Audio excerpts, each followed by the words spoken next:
There's no question that there are critical issues with Ubisoft's Rainbow Six Siege, ranging from the lack of content, the failure to even take control of the cheater epidemic, and the lack of care that developers have shown for the game in the past couple years.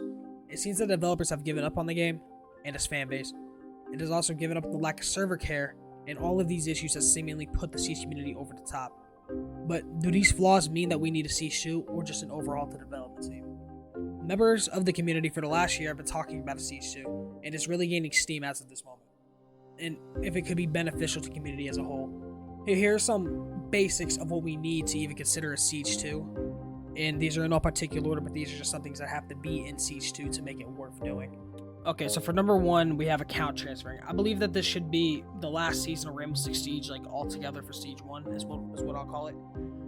And this will allow you to merge your account with the PC and the console, as it's supposed to be coming out this next season, but we don't know for certain because we don't know Ubisoft. They say it is, but they also said it was supposed to come out this current season, and it got pushed back. So I don't know if it'll maybe get pushed back to year 8, which is crazy to think about that we're even that far in. But I believe that you should have allowed to be able to transfer it from Siege 1 to Siege 2. So you can transfer the stuff to Siege 1 from the console, if that is your choice. And then, just like how Overwatch 2 did it, you'll be able to transfer all the cosmetics from Siege 1 to Siege 2. And okay, so for my second point, we need a new anti-cheat. If you've played Siege at any point, it's not hard to see that Battle Eye is just not the play for Siege. And you can see it with the cheat epidemic, and it can also be blamed for a good amount of issues with the game and why people are quitting, because there's no reason to grind for the higher elo anymore. When a majority of Diamond and Champions are cheating, and Ubisoft not keeping up with the issues is a major reason why people are at this point. And I'm not saying that we need Riot Vanguard or like a cheating software at that level, but I'm saying we need something better than the current version of Battle Eye, because at this point it's like a hamster wheel running on like an overclocked PC. Okay, so for number 3, this one's simple, and I don't know all like the details about it, but it's a simple one to say. I don't think it's a simple one to implement. But it's that we need some server upgrades, or at this point, just more servers in general. You cannot deny that Ubisoft servers are rough, to say the least. There are a couple of servers that when you get on them and you know that they're bad ones. There's one in the USC servers that when I get on, everybody in the lobby is complaining that we're at 300, 400, 500 ping. And that's just not good for the game. And, you know, it's understandable why it's annoying, because you've played Siege, I've played Siege. You know that there's a lot of times where you'll crack somebody with a headshot and the game's like, do it again, my boy. And it's just frustrating to die to that over and over again. Okay, so for number 4, I have a better text filter system and a better voice filter system, and the punishments go along with them. This is something that I believe that all games should implement, because racism in video games is already annoying to deal with, and personally for me, I believe it needs to be a permaban. Like, and nothing else.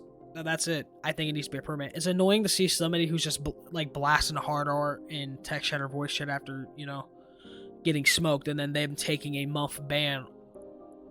And it's just, why are we giving them second chances?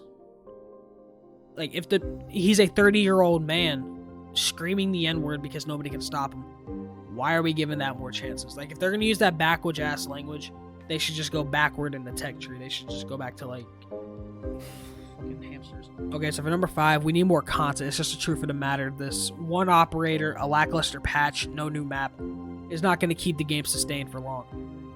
And sure, we are getting a new comp map next season, but before then, the truly new map was out back in, I think, 2019.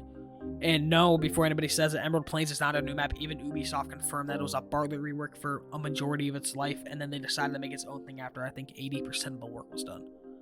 It's just Bartlett. And it's not like Siege hasn't proven that it can do it before. New maps, new patches, like bigger patches, new guns, new operators, like multiple. And that's when Siege was at its topping point.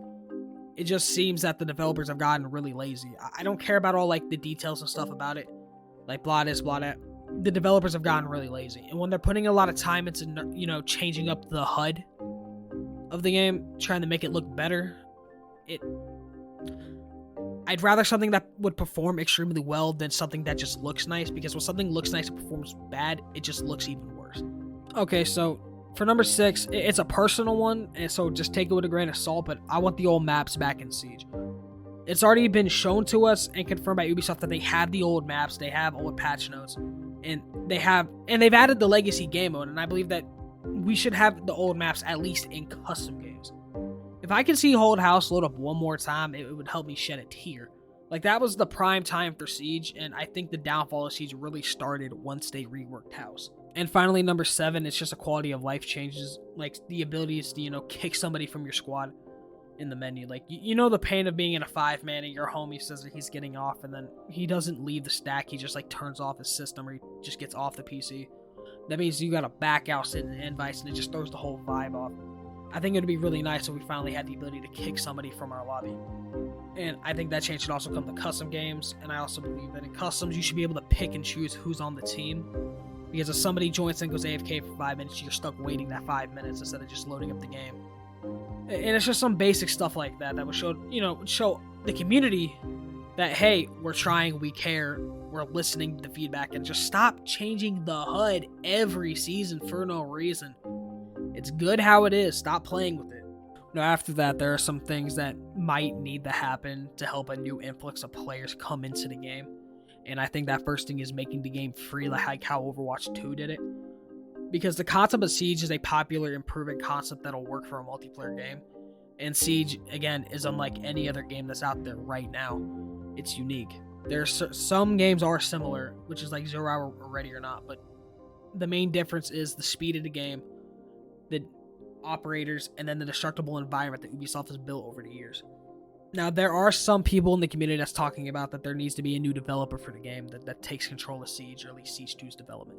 Because it's been shown by Ubisoft that there's either a complete lack of care or a complete lack of understanding for the community in this game as a whole. Over the past couple years, there's been a lot of changes that players don't get why, or just think that are stupid, and that Ubisoft just seems to be out of touch with the game and its community in a whole. Now, there are some other things that I can talk about, like the rank system, the way that the squads are set up, and some basic stuff like that would just make the game better. But a lot of those issues are apparently being changed in next season, so they're not worth talking about right here. But with all that being said, thank you for watching. If you enjoyed the video, please like and subscribe for new videos daily. And if you have anything you want to say to me, please leave it down in the comments. We can discuss Rainbow Six Siege. You can discuss a topic that you want me to talk about and go over.